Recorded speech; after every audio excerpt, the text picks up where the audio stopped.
ખેડૂતોની છે। ચાલુ રાજ અમારા પર આ ઉદ્યોગપતિઓ કરશે, આ કંપનીઓ વાળા કરશે।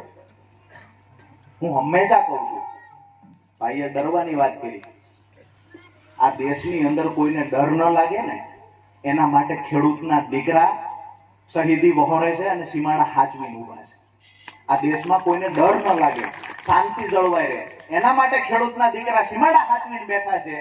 તમને 3 ટાઈમ અનાજ પૂરું પાડવા માટે તમે ભૂખ્યા ન હુઓ, તમારા છોકરાઓ ભૂખ્યા ના સુવે, એના માટે રાત દિવસ અમે પરસેવો પાડીએ છીએ। સાલા અમારી જમીન લૂંટવા આવશો?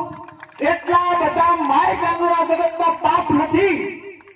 ક્યારે કોઈ પણ વ્યક્તિ વાતો કરે ડરાવવા ધમકાવવાની, કોઈ પણ એવું કહેશે કે અમે પોલીસને લાવશું, એસઆરપી ને લાવશું, આ તમામને નમ્ર વિનંતી કરું છું, આમાંથી એક પણ ખેડૂતે તૂટવાનું નથી, એક પણ ખેડૂતે નિરાશ થવાનું નથી। જે તાકાતથી લડવું પડે એ તાકાતથી લડીશું। ગુજરાતમાં દાખલો બેહારીશું કે ભાઈ જૂનો પરિપત્ર હતો કે જે રકમ જે જંત્રી ચાલે છે, જે રકમ નક્કી થાય એના 85% ચૂકવવા, એટલે જંત્રીના 85% જ્યાં પોલ ઉભો થાય ત્યાં। હવે અત્યારે 24 નો પરિપત્ર આવ્યો, એમાં જંત્રીના ડબલ કીધા છે, 200%। હવે એ પરિપત્ર પહેલા અહીંયા કચ્છની અંદર, મોરબીની અંદર જયારે 85% જંત્રીના હતા ત્યારે 1000 રૂપિયા ચૂકવા છે। પછી તો સરકારે હુકમ કરી દીધો જંત્રીના ડબલ ચૂકવવા, તો આપણા 2000 થવા જોઈએ કે ના થવા જોઈએ?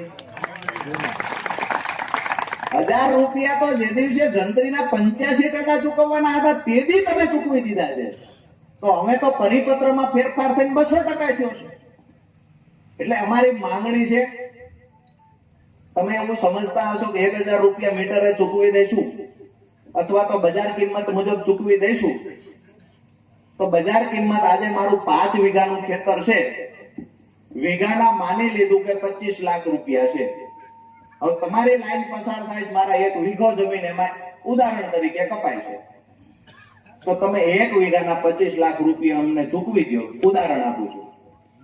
આવી રીતે અમે ખેડૂત મૂર્ખા નથી, બાકીની 4 વીઘા અમારી છે એનાય ભાવ ઘટી જવાના છે। આપણા ખેતરમાંથી લાઈન પસાર થાય, તમને બજાર કિંમત ચૂકવી આપે, બીજી જગ્યાના ભાવ થોડા એના રહેવાના છે।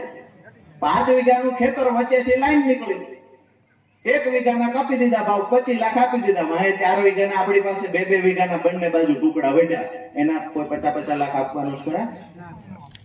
મૂળ વાત એ છે, કાયદો પણ એ કહે છે કે ખેડૂતની ભવિષ્યમાં જમીનની કિંમત કેટલી વધે એવું છે, અને આ પોલ, આ ટ્રાન્સમિશન લાઈન નાખવાથી ખેડૂતની જમીનની કિંમતમાં કેટલો ઘટાડો થાય છે, આ બેયનું કેલ્ક્યુલેશન કર્યા બાદ જ ખેડૂતને વળતરની રકમ નક્કી કરી।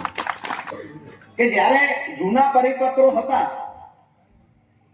જે પરિપત્રમાં કોરિડોરના 7.5% થી લઈને સુધારો થયો 21માં અને 15% કરવામાં આવ્યા, ત્યાર પછી હમણાં લેટેસ્ટ સુધારો જે થયો એમાં 25% કોરિડોરના, એટલે કે જે લાઈન નીકળે છે 765 કેવી છે, તો જે કોરિડોર એટલે તાર નીકળે છે એની નીચે 67 મીટરનો પટ્ટો ગણવો।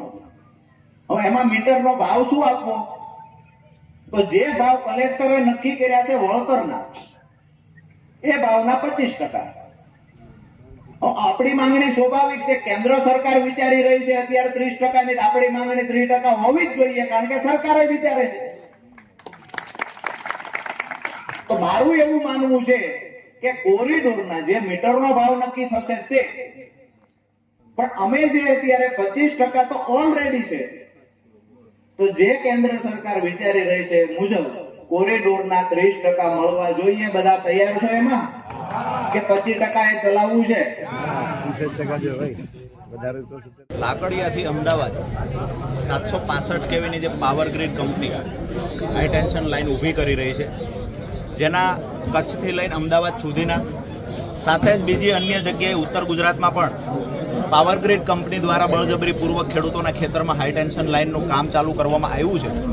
ત્યારે આજે હળવદ તાલુકાના ધુડકોટ ગામે 14 જિલ્લાના ખેડૂત આગેવાનો સાથે મિટિંગ યોજાઈ, જેમાં અનેક ફરિયાદો ખેડૂતોની હતી કે ખરેખર કંપનીવાળા મારકૂટનો ખોટા કેસો દાખલ કરી કચ્છની અંદર અમુક ખેડૂતોની ધરપકડ કરવામાં આવી છે।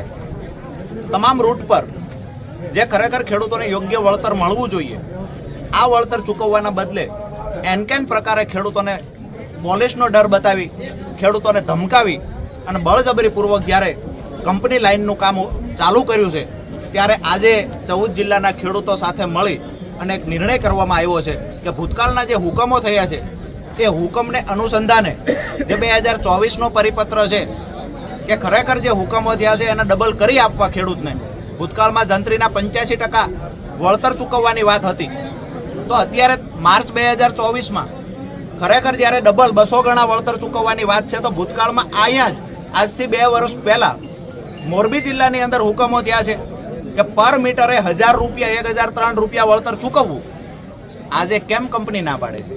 આજે કેમ કલેક્ટર ખેડૂતના ફેવરમાં નિર્ણય નથી આપતા? ભૂતકાળમાં 2 વર્ષ પહેલા જ અહીં નિર્ણયો લેવાયા છે. તો આજે ખેડૂતની માંગણી છે કે મોંઘવારી પ્રમાણે અને જે દર વર્ષે 10%નો વધારો કરી આપવાની વાત છે એ પ્રમાણે તમામ ખેડૂતોને વળતર ચૂકવવામાં આવે. અગર વળતર ચૂકવવામાં કંપની આનાકાની કરશે અને દબંગાઈ કરી બળજબરીપૂર્વક ખેડૂતના ખેતરમાં ઘૂસવાના પ્રયત્ન કરશે, તો ગાંધી ચિંધ્યા માર્ગે 14 જિલ્લામાં જબરજસ્ત ખેડૂત આંદોલન ઊભું થશે. સરકારને નમ્ર વિનંતી છે કે જગતના તાતને ઉશ્કેરવાનું બંધ કરે અને ખેડૂતના હિતમાં